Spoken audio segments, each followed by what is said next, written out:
Hi, I'm Sherry Six from Six Repper Wellness Services, and this is part one of a series on some quick and fun little exercises that you can do when you're starting to feel anxious.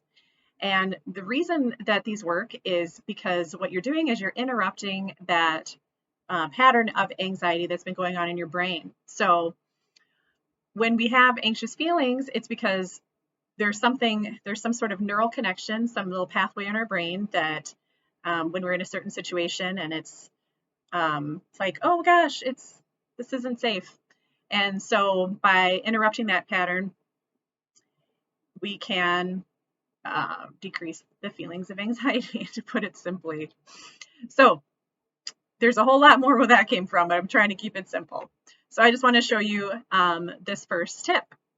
So what you do is you grab something. If you have a ball, that's great. Otherwise, you can use a water bottle, your keys, anything you have around that you don't want to worry about breaking. And what you do is what you're going to do is you're just going to be passing it from hand to hand. Okay? Make sure that it's actually passing the midline of your body. Okay? That's simple. So you're just going to do this for about a minute. And then you are going to just take a deep breath after about a minute and check in with yourself and see how much your feelings of anxiety have decreased.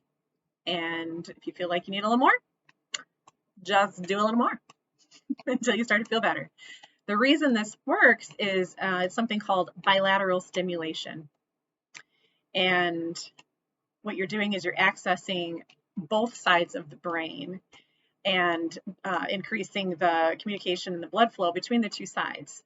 So by doing that, you're interrupting that pattern of anxiety, that neural pattern of anxiety that's in there, and helping to break it up. So every time you start to feel triggered, every time you start to feel anxious, you can do the pattern interrupt kind of like this. This is one of many. And the more often you do it, the better you're going to feel and the less anxiety you're going to have. All right. Thank you so much.